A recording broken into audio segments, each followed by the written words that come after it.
spiraled a little out of control, stop it, a month ago, to, all right, Netanyahu's insane. We got to keep him sane. This is a disaster. We're ending this war. I'll pull military aid from Israel if they keep going any further. And then Netanyahu says, I'm not going to back down. Trump puts pressure on him. He says, okay, we'll do a peace deal with Lebanon. Oh. And the majority, for somebody who said, oh, no, they're not. Okay, what is this? Critical oil storage hub hits decades low level with no relief in sight 3 days ago. 3 days ago, guys. So, and this is NBC. Like, it's kind of crazy how people just sit there and don't want to understand it. Yo, I'm literally reporting to you what's already been reported. It's like, I'm not making this up. Why would I want this to be true? No, really think about that. Why would I want this to be true? Before you sit there and say, oh, no, you're lying. Why would I want that to be true? Really think about that to yourself. I'm more of an American than you. I want what's best for America more than you. Because you want to go to war with Iran. So I automatically win on that debate. But you get what I'm saying. It's like, bruh, like, this is not good. And this was 3 days ago. This is why Trump completely capitulated. Like, crude oil stockpiles across the country continue to plummet this week as the Trump administration tapped America's backed up supply of energy products to help keep gas prices down while the Strait of Hormuz remains effectively shut to vessel traffic. Like, lying about what? There you go. There you go. Okay. I know the harsh reality of it all. If you want to go get lied to, I don't know, bro. Go to like your favorite Trump apologist or MAGA streamer, or go to your favorite leftist lunatic. But I ain't gonna lie to you here. Trust me, it ain't gonna happen. During Lebanon wants that. Okay, there's some Hezbollah mixed in there. And it's not like Israel just actually targeted a few Hezbollah. They're still carpet bombing. We have the new footage of overnight. It was during the day over there, but oh yeah. And then overnight, just blasting the living. That is a good point. Thanks a lot, Trump, because now you gave the left the ultimate like punchline. Trump lowered our strategic reserve to the lowest in 38 years. Oh shit, that's a great hit for the midterms. Thanks for giving the Dems that. Thank you, guys. I truly appreciate that. Thank you. It's like, God damn, that's what I'm saying. It's like midterms is really going to be tough because we're giving these guys all the ammo in the world. Snot out of whole neighborhoods. And Trump said 3 weeks ago when he leaked it to Axios, stop blowing up whole apartment buildings to get one bad guy. Oh, bro. Yes, dude. I'm so glad you brought that up. Like, we haven't felt the oil supply shockwave yet. You don't just undo billions of barrels in deficit. I mean, bro. And then here's the thing. What was it? CNN was reporting this like a day ago. This was insane. I was like, what do you mean? Like, how does that more than 1 billion barrels of oil have gone missing? I'm like, huh. So yeah, the good news, Trader Most open again after Iran and the United States signed a memorandum of understanding this week. The bad news is it may be too late. Oil hasn't been coming out of the Middle East for nearly 4 months. All told, the world's lost 1.15 billion barrels of oil of the oil supply during the war, according to analysts from Kelper. That has left the oil market in a precautious state, and it's rapidly approaching a breaking point. The International Energy Administration's strategic petroleum reserves are at their lowest since the 1990s. That's damn. And that's the international oil reserves. America emergency reserves is at a 43-year low, and commercial inventories have hit operational stress levels. Do you understand the problem here now? It's like, bro, it's getting real. But thank God that hopefully Israel lets us stop this bullshit so we don't run into this problem. Because, boy, I'm sorry, guys, but over $4 in gas is not good. That's not cool. Like, trust me, if you're paying like close to $3, I mean, hallelujah for you, but the national average still stands at like like $4.50, maybe $4.20, still over $4. What was the national average before this war? $2.90. People were seeing $2.50 gas, and you effed it all up for Israel. Was it worth it? Of course not. Of course not, because now they're not even on y'all side no more. But all right, let's get back to it. Or just because some Hezbollah might have walked through a mall, you blow it up. That was a quote he said a few days ago. Now Trump is publicly saying this. Oh, and shout out to my man guest dude. He said, people, it doesn't matter who reports the facts when the facts are publicly documented. We lost 2.2 billion barrels in 2026. It's like, yeah, period, point blank, bro. It is what it is. Trust me, some people do that well to me too. Like, what was it? I was pretty much reporting Israel's history of breaking ceasefires, and the primary sources came from the United Nations and other reputable sources as well, who was tracking Israel's breaking of ceasefires. And you know what somebody said? Oh, it comes from Al Jazeera, so it's all BS. I'm like, all right, well, go read the UN report because that's who they're citing. Like, what the hell? And we've also got footage, aerial footage of just, again, overnight, whole neighborhoods completely destroyed, dead people everywhere. And this is an hour after Israel signs a... But all right, though, I know I was reading a lot and I went through a lot, so let's make sure we get a full coverage on what Alex is saying. A lot of control, stop it, a month ago, to, all right, Netanyahu's insane, we got to keep him sane. This is a disaster. We're ending this war. I'll pull military aid from Israel if they keep going any further. And then Netanyahu says, I'm not going to back down. Trump puts pressure on him. He says, okay, we'll do a peace deal with Lebanon. And the majority of Lebanon wants that. Okay, there's some Hezbollah mixed in there. And it's not like Israel just actually targeted a few Hezbollah. They're still carpet bombing. We have the new footage of overnight. It was during the day over there, but and then overnight, just blasting the living snot out of whole neighborhoods. And Trump said 3 weeks ago when he leaked it to Axios, stop blowing up whole apartment buildings to get one bad guy, or just because some Hezbollah might have walked through a mall, you blow it up. That was a quote he said a few days ago. Now Trump is publicly saying this. And we've also got footage, aerial footage of just, again, overnight, whole neighborhoods completely destroyed, dead people everywhere. And this is an hour after Israel signs a ceasefire deal. And they admit no rockets got fired out of Lebanon, north of Israel, into northern Israel. So Israel's pledged to break these deals. I don't even think Netanyahu's in control.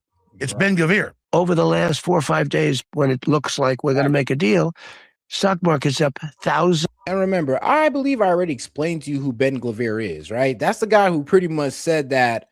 And I think X took down his post, but he even said that for every, what was it? Okay, so for every tear of an Israeli mother, 10,000 or thousands of Lebanese mothers must cry.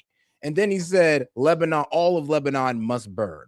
So yeah, when you're that homicidal and that open with it, and you have that type of genocidal language, I'm gonna be real with you. We gotta call your whole leadership into question at that point.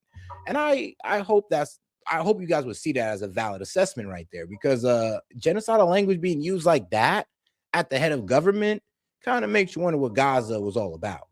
But hey. Of points, everybody's richer. Now, would you rather have that or be like some stupid people? I'd be honest with you. I lost respect for some people because who'd you lose respect? I don't want to mention the names. Oh, you can. Oh yeah, guys, and just if you just came in, I'll go ahead and read it again for you. Remember, this guy literally runs the Shin Bet, basically, which is the FBI of Israel. He's basically a national security advisor, and he's I think he's director of Homeland Security as well. So read what he's saying right here. Read what he's saying right here. Actually, I'll read it for you. For every tear of an Israeli mother, 1,000 Lebanese mothers must weep. All of Lebanon must burn. With all due respect to the Americans, Israel must make it clear to the entire world that the blood of our sons and the security of our citizens are not forfeit. All of Lebanon must burn. Our supreme duty is to protect the citizens of Israel and the soldiers of the IDF. And this commitment takes precedence over every other consideration. I told the prime minister, even in our private meetings, for every tear of an Israeli mother, 1,000 Lebanese mothers must weep. Even with the ping pong in the Middle East, you don't win with measured responses and restraint. AKA, I guess you don't win a war unless you can kill civilians. You need to go berserk and I guess kill civilians to obliterate. to obliterate civilians and to crush terror, to put terror in civilians is pretty much what he's talking about. So yeah, that's Ben Gvir, guys. Yeah, one of the top political officials in Israel. Yeah. I mean, yeah, kind of scary, isn't it? But you know, hardliners. Oh, we got to take them out yet. Well, what are you going to? Let me tell you. And plus, I'm not pause looking again. to Back it up 5 seconds. Another huge statement here. I don't want to name names. Hardliners. Mark Levin, Ben Gvir, Benjamin Netanyahu, and he goes into Netanyahu and says we need to keep him a little sane. If it weren't for Oh, and shout out to my man Guest Dude. He says China was the only winner from this dumb war. They prepared a petrol reserve of 1.1 billion barrels prior to February, and we lost, our allies lost. Bro, here's the thing. You know, China actually helped us out, Guest Dude, because they stopped their imports. Basically, they killed their demand for imported oil. That's what low-key kept oil price from skyrocketing up even further. So China actually came in pretty clutch while being able to protect themselves from an energy crisis. It's like, I guess that's what happens when you focus up purely on infrastructure, your energy infrastructure for that. Donald Trump. And oh man, shout out Guest Dude, dog. You definitely deserve the shout out. My bad. Razor blade. But all right, let's get back into it with Alex Jones. Bibi Netanyahu worked well with me. But he will tell you, we're the ones with the guns, we're the ones with the whole deal, we're the ones with the B-2 bombers, etc. If it weren't for Donald Trump, Israel would have been eviscerated. Your relationship with Netanyahu's... It's good, but we have to keep him a little bit sane. Are you going to be able to control Israel from attacking Lebanon? Yeah, I will be. I mean, I wonder... they have a lot of respect for me, and they do as I say. You're talking about killing Christians as well. I have a particular problem with that, on top of the fact that there are a bunch of innocent civilians that you're talking about, all of Lebanon. So for every tier of... Yeah, and do you see the problem with that? Not a tier of a Hezbollah mother, not the tiers of Hezbollah soldiers, but the tiers of Lebanese. Like, are you serious, dude? Like, bro, we're not even talking about Hezbollah no more. He's talking about innocent civilians at the end of the day. He don't care.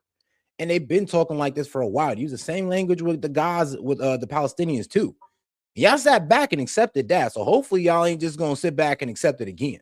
An Israeli woman, they need to have 1,000 Lebanese women. Is that a proportional response to what's going on over there? You really think that's going to...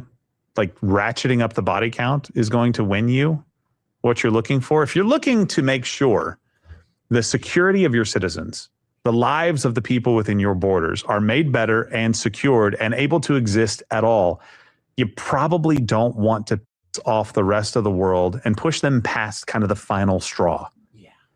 I don't know what leg you think you have to stand on to speak like that, especially right now, when the United States of America has, right or wrong, supported you in almost every way. Bro, here's the thing, though, bro. There's Americans that's still going to support that type of language. Guys, if you were here at the beginning of the stream, I read out that message and somebody still said, well, he's right. You can't take measured responses. And I'm like, are you serious?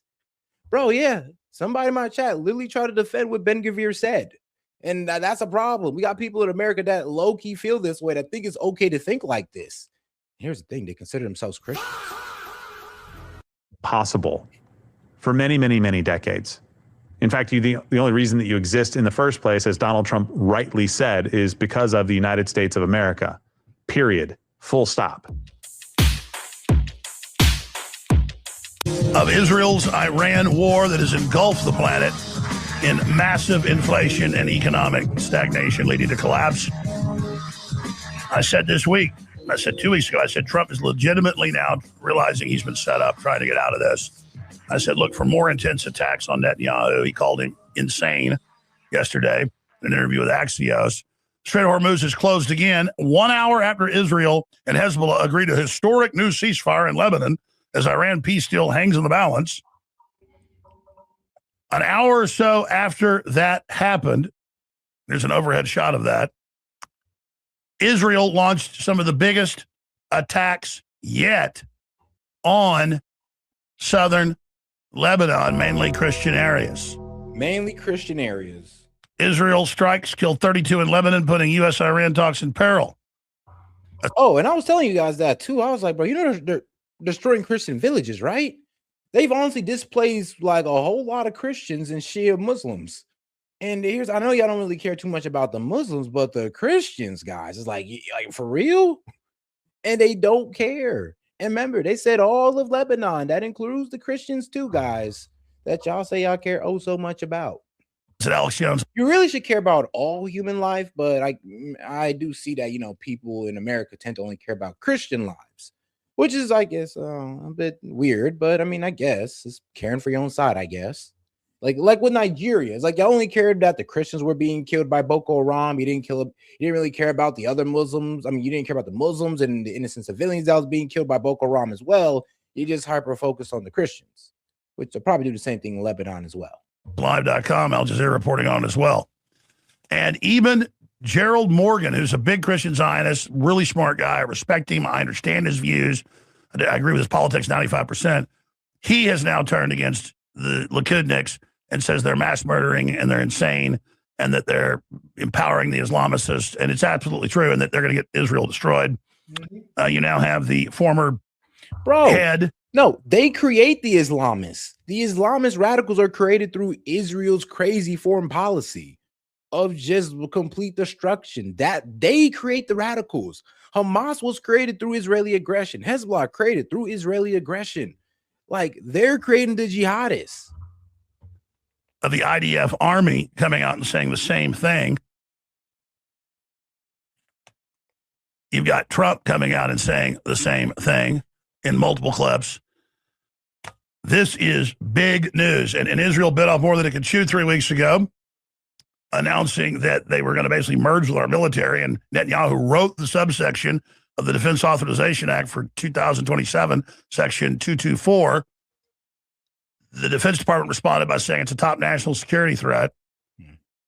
The good news is the out-of-control Likudniks, headed up really by Ben-Gvir, he's the real boss, have exposed themselves to the world that they are trying to expand a greater Israel, not actually protect what is Israel today. So even people that aren't anti-Israel, and I'm not been anti-Israel, are forced to come out and say, yeah, I'm not anti-Israel either, but I do understand how they're using this little ploy. Oh, we're trying to defend ourselves. Oy vey. No, really, you're trying to take other people's land.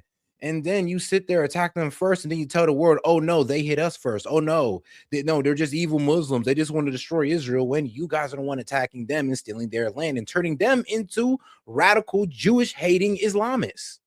Y'all are doing this to them. Well, bro, what do you think you're going to do when you sit there and you try to take people's land and bomb them? What you think is going to happen? What, they're just going to roll over and accept it? Nigga, when has that ever happened in history? You literally got to destroy, kill all the men and women at that point. Like, we understand what this leads to. Please don't play stupid. You're trying to run our country. You're dragging us into these wars.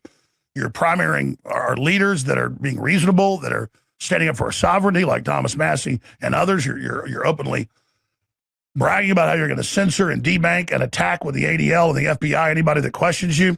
Laura Loomer, victim of censorship, is now calling for censorship of anybody that exposes AIPAC.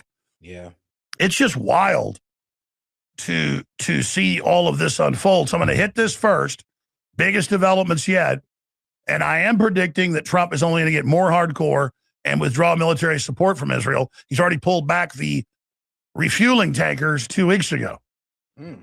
So, and Trump makes the point that I've been making since before this war started. And when Israel was trying to get us into full war last June during Midnight Hammer, which was their goal, was regime change. The mullahs aren't going to fall, less than a 10% chance. Pentagon studies, I agree with it. Good analysis. I mean, bro, and if you need me to really explain why the mullahs won't fall, well, I got you. A lot of people don't like it, but you got to sit there and explain it to them. And if you look at the Iranian election, yes, they have election, guys. It is a democracy at the end of the day. But yes, the Iranian 2024 election kind of shows you why there's going to be no uprising. And I do love to show this. Why? Because it gives you like a really good reason. And it kind of gives you the numbers here. So let me go ahead and explain this to you guys. So, guys, in Iran's election, presidential election, which is controlled by the Ayatollah and the religious clerics, they pick 5 Iranian presidential candidates. They must be approved by this council, and then they are allowed to run. Now, there's 2 parties. They have the reformists. The reformists is an Islamic liberal political faction in Iran, and these are the guys, try to water down the Islamic, the harsh Islamic laws, either get them removed or water them down. Like, these are the guys who got the hijab removed, pretty much, where there's women in Iran who could actually walk around without the hijab on. Yeah, these are the guys who actually push for it. The principalists, yeah, this is basically the party of the IRGC. I'm just gonna keep it real with you. Is interchangeably known as the Iranian conservatives, as formerly known as the right wing, are one of the main 2 political camps in post-revolutionary Iran. And so, and look, the term hardliner that some Western sources use in the Iranian political sphere. Look, they're hardliners. And guess what? We put a hardliner in power, guys. This is the president now, and you've seen this guy, and this is actually a guy we want to deal with. Trust me, we'd rather this guy be leader of Iran than the Ayatollah. But sadly, we put a guy who more aligns with this guy's politics. And you got to remember, guys, in a country of 93 million people, 61 million people decided to vote in that election. You understand that, right? 61 million people was willing to vote in an election controlled by the IRGC, Ayatollah, however you want to say it. This radical regime that you claim all Iranians hate or are disgusted with, all of them are participating in this election. 61 million of them over, as you see, 61.4 million. And it only had a turnout of about close to 50%. So altogether about 30 million or 30.5 million people voted. And guess who won? The reformists. Now, guys, you got to understand that this is a risky number to go by. If you're thinking that 16 million people is going to go against the IRGC, remember, 16 million people are also okay with them picking their candidate. 16 million people are pretty much like on the fence of the IRGC. And they're not even all the way on the fence. We're not sure how much of these 16 million people are actually going to stand up to the IRGC. But if anybody you're going to rely on, it's going to have to be them. And I'm guarantee you, not even half of them is going to go against the IRGC since they're willing to vote in an election controlled by them. You get it? Okay. Now, this is what I do know. 13 million people for sure is going to fight us. Why? Because they are the far right. That is the far right pro-IRGC guys. These are the guys that they're training in the streets to hold AK-47s. This is why taking over Iran is impossible, because they got 13 million people who are far right, who is pro-IRGC. That's the reality in Iran. Now you guys get it. And here's the thing. This is 13 million people we have recorded. And only 61 million people we know that registered for a vote to control by the IRGC. That's not the rest of the 93 million people, by the way. So this is why it's almost impossible to get that regime change unless it's done by the Iranian people. It has to be done by them. It's no other way. And if you think there is, you're delusional. But all right, though, let's get back to it. Even the IDF came to Trump last year and this year and said, you probably shouldn't do this. You're not going to get regime change. Don't listen to Netanyahu and Ben Gvir and the Mossad chief. That's the 3 people that were talking to Trump. Don't listen to their operative, Mark Levin. Not that they were anti-Israel. They understood that it would fail. It would demonize Israel and the United States. Mm-hmm. And so that's where we are now on that front. Absolutely insane. And so now Trump's come out against what Israel's doing. Hillary Clinton has, just showing you that the whole system knows which way the wind is blowing right now. And so Trump in this Axios interview, we'll play the clip in a moment, he said, listen, they'll just hide in their caves. The regime probably won't fall. And then we'll continue to have the Strait of Hormuz closed. And that'll kill the world economy. And so I could do a massive ground invasion, but the American people don't have the stomach for that. Oh, yeah, guys, you want to double your support towards the call-in, guys? You can go ahead and send in a Venmo or PayPal. That doubles your support. So if you send 2, it's worth 4, 5 is worth 10, and so on. Just making sure you guys know that. And also make sure to double tap that screen, like the video, guys. Appreciate the support, especially the 248 of you guys who liked the video already, man. Appreciate you guys. He doesn't say that in this clip. He said it last week, so I'm just combining the statements, but you can pull that up. He said, yeah, we can do a ground invasion, but the Americans don't have the stomach for it. And he goes, I don't think I do either. Who knows if that would even be successful? And so we have to do this. Now, remember, Israel first said it was about degrading their nuclear capability. That's been done. But the real goal was regime change. That's a lie. And that wasn't going to work either. Yeah. So for all the neocons and all the white pillars and all the cat turd types on X that said I was an idiot and I was a fool and Tulsi Gabbard was wrong, the chairman of the Joint Chiefs, Kane was. Yeah, that we're all anti-Israel. We're all, we just love Iran so much. Joe Ken is a traitor, all this crazy stuff. And here's the thing, bro. We were rejecting the people who knows the most. Like, the fact that we were saying that Tulsi Gabbard don't know what she's talking about was insane. I'm like, director of national intelligence? And she's actually served over in that area? Are you serious? And then Joe Kent. Like, bro is basically ex-CIA, ex-special forces. And then he used to deal with these regimes hands-on. And we don't want to take what he has to say? Bro, the people who knew the most about Iran or knew the most about the situation in Iran was kept out of the room. This is why we're dealing with the shit show we're dealing with today. Wrong, and that Joe Kent was wrong. No, we were right. You were wrong. And that's where we are now. But I've said to my crew, and I've said it on air, I go on Steven Crowder's show, agree with like 95% of what he says. They've always been pro-Israel. I know they're inside baseball, how they're funded, what they do. They don't take any money from governments or Israel.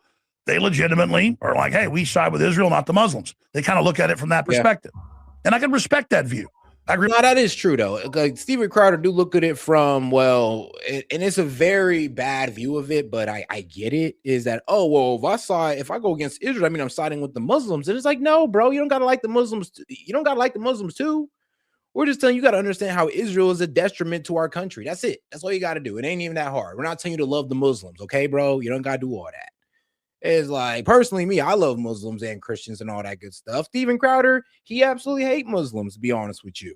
But it doesn't mean that you got to align with them to understand that Israel is not the best people to put your money behind or to put your credibility behind. I'm gonna be real with you, Steven. You're kind of risking it with that. 95% of what they say. But even Crowder and his producer and co-host, Gerald Morgan, who's a good friend of mine, very smart guy, knows his history, knows his theology. He's coming out when Ben-Gvir, who is a psychotic, and says, for every Israeli soldier that dies as we invade Lebanon, by the way, we're taking southern Lebanon, they're carpet bombing the Christian homes, over 30,000. Yep. We're going to kill 1,000 people. And I want all of Lebanon to burn. And then the other members of the Knesset are on TV. I have clips saying, I love war crimes. I love war crimes. Let's kill every single one of them. Let's kill everybody in Lebanon. Well, I mean, it turns out half the people in Lebanon are Christian. Yeah. And I don't believe in killing all the Muslims either. You got Hezbollah or Hamas outside their country attacking people, wipe them out. Yeah. But you don't just flatten, entire countries and then take their land and say it was about protecting yourself. You become the villain then. Israel has had world support because until recently, the last 5 years, it was seen as the underdog.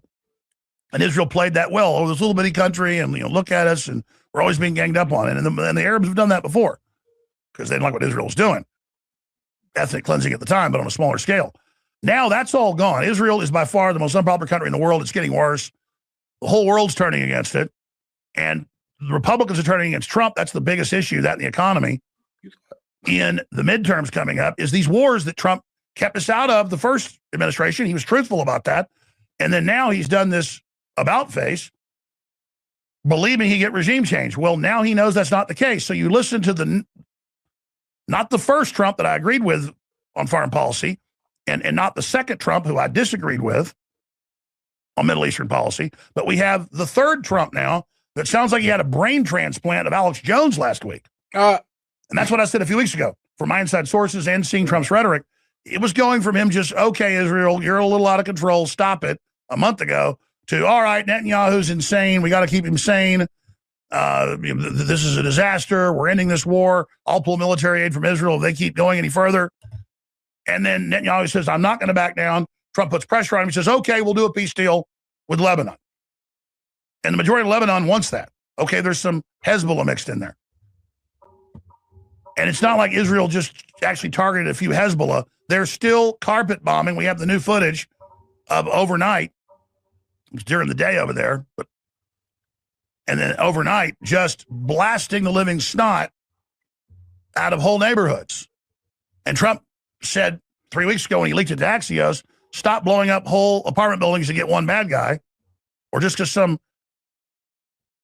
Hezbollah might have walked through a mall, you blow it up. That was a quote he said a few days ago. Yeah, that's what they do. Now Trump is publicly saying this. So I've been said that's what they do. It's like, bro, they'll bring like 2 Hezbollah guys into a hospital. They blow up the entire hospital. 2 Hezbollah guys walk into a store. They destroy the entire block. Like, yeah, that's the problem. Shoot, 2 Hamas guys get taken into a hospital. F it, the whole hospital got to go now. That's a problem.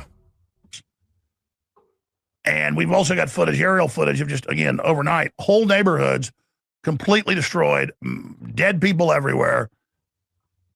And this is an hour after Israel signs a ceasefire deal. And they admit no rockets got fired out of Lebanon, north of Israel, into northern Israel. So Israel's pledged to break these deals. I don't even think Netanyahu's in control. It's Ben Gvir. And again, Ben Gvir is, for every Israeli you kill, we're going to kill 1,000 of you. For every Israeli mother that sheds a tear, 1,000 of your mothers will shed a tear. We need to burn down all of Lebanon. And that's basically what they're doing and saying we're going to take southern Lebanon for the Greater Israel Project. Just 6 months ago, if you said that, you'd be called an anti-Semite by the ADL, even though it's an official plan. So this is all coming to a head. We have other prominent Jewish leaders calling for, if a bomb went off in D.C., that would get Trump back on track. False flags. You have other Israeli ministers saying we need to fire our own missiles into the Golden Mosque, the Al-Aqsa Mosque. There we're on top of the second Jewish temple, the rubble. Uh-oh. Yeah, that'll do it. That'll do it. I mean, yeah, they want to pop this war back off. I mean, destroy the Al-Aqsa Mosque, destroy the 3rd most holiest site in Islam, and watch the wrath of 2.5 billion Muslims get brought down upon y'all. That's the problem with destroying the Al-Aqsa Mosque. You're kind of playing with fire there. And trust me, I mean, if they destroy the Al-Aqsa Mosque, there's really going to be no Muslim country that can stand with Israel. They're going to, I mean, I don't even want to imagine what these Muslim countries would try to do to Israel if they just blew up the mosque. And thing is, Israel's threatening to do it. That's the wild part. It's like they don't care.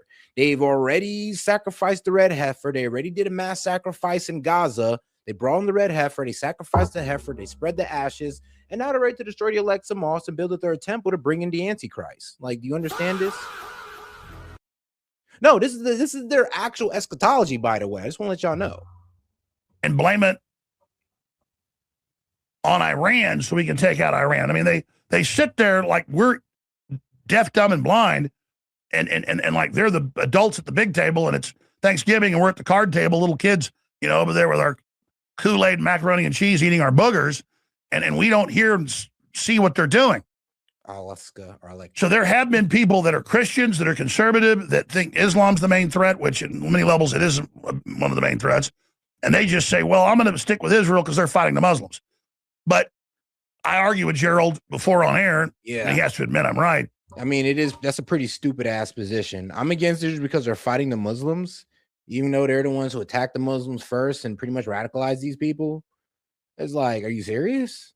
So, and if that's really your position, then oh my God, bro, you are so like, that's just a short-sighted way of seeing things, and I could tell you're a surface level thinker if that's the case.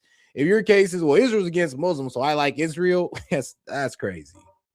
And then think about it, a lot of people don't even know enough about Islam to even hate it. I mean, and I always do say, you hate what you don't understand. Okay, why did Israel help fund Hamas to destabilize and have bad leaders so they could not have a legitimate government to deal with? They'd have a bad government to deal with so they could, over time, take over and bomb and destroy them. And why did Netanyahu secretly and got caught send massive funding to Hamas right before October 7th? Why did he stand down? Why did the West put in the head of Al-Qaeda 2 years ago over Syria? You know, we're told we're with Israel to fight the Islamicists, but 9 times out of 10, it's Israel and NATO and our own government, the British, running. Bro, did this man really say that? Bro, what? Bro, I'm sorry, but you know, there were Christians who were burning women at the stake. Like Christians, off their Christian belief, went out there, the witch trials, Salem witch trials, went out there and burnt women at the stake, G. Slow, gruesome death. Painful as possible. Says that, I mean, oh yeah, and Christians have also beheaded people as well. Of course, you know, remember the medieval times, over Christian empires, by the way, and that guillotine was definitely used to uphold Christian law, by the way. Just want to let you know that. But I guess you forgot history. The Islamicists. So it's a serious situation. I want to hit that first. Then we've got all this other huge news out of HHS and Kennedy and the poison shots and what Marjorie Taylor Greene has to say about that and more. They're covering up whoever grabbed the 3-year-old and threw him into a crocodile pit in England. They won't release the man's name. You know what that means? It's an invader. We've got all these increasing racial black on white attacks, some terrible examples of that. And what's coming next? We also have a lot of information on the Islamicists and their plan, their own admissions, and how they plan to take over. And big nighttime marches here in Texas in the last few days by the Islamicists. We've got a big live transmission lined up for you on this Saturday. But remember, you are the Paul Reveres. The bad guys don't want this show in the air. They don't want people seeing this information. They don't want the info war to continue. That's why you need to share on your email list, your text message list. Hit everybody you know and say, hey, the Forbidden Show, the bad guys don't want you to hear and see, covering the real intel.